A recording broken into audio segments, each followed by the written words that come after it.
Today, we're going to be taking a look at this 3DFX Voodoo Rush, but this isn't like any regular Voodoo Rush, since it uses a separate PCB for the 3D hardware. Let's get started.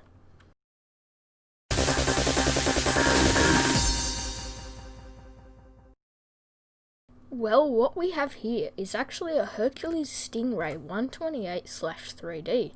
This was one of the first Voodoo Rushes ever made, and is really interesting. Rather than using a single PCB like most Voodoo Rushes, it actually uses a separate daughter board for the 3D aspect of the card. This card was from a really interesting time for computers. 3D accelerators were starting to become popular, and 3DFX was king.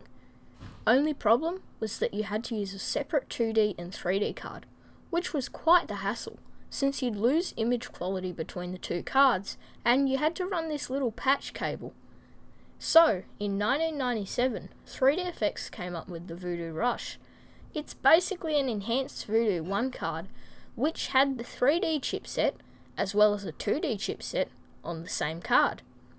Whilst 3DFX handled the 3D stuff, the 2D chipset was left up to the manufacturer, since 3DFX weren't using their own PCBs at the time.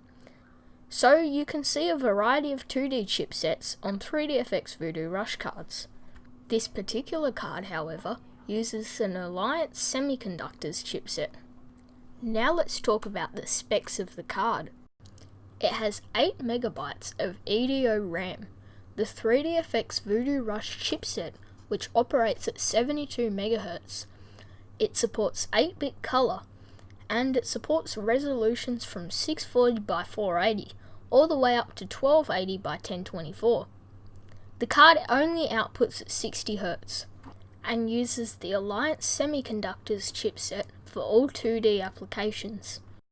Well, without further ado, I think it's time we actually go ahead and try out this card in a system. I'm going to be using my Asus SP97-VX.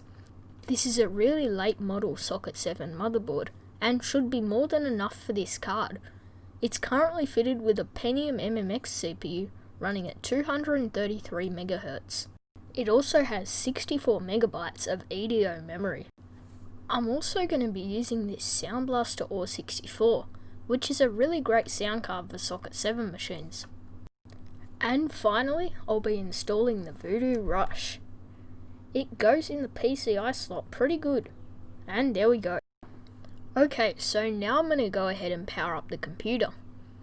And we're presented to this. Well, I sure didn't anticipate this when doing this review, but here we are, one of the most common problems with Voodoo Rushes. You see, from what I understand, they were slightly overclocked from the factory. And as we know, when you overclock something, it shortens its lifespan. So there's a good chance that the card is permanently damaged from that overclock that's been on it for so many years. This isn't exactly a common problem, but clearly it's happened to this card, which is a real shame since they're quite rare. Even within Windows, as you can see, there's still a ton of graphical glitches. And here I'm trying to install the drivers for this card, which can be found at the link below, and I just can't even install the drivers. Something's clearly wrong here. Even in a game like Quake 2, which is notoriously easy to run on machines like this, as you can see, there's a ton of graphical glitches. I think the safest option here is to honestly just not use the card anymore. There's already damage done, and I don't want to add to that. So let's go ahead and power off the machine once and for all.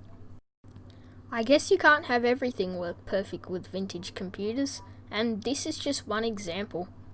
It's a real shame since this is quite a rare card, and you don't see many of them.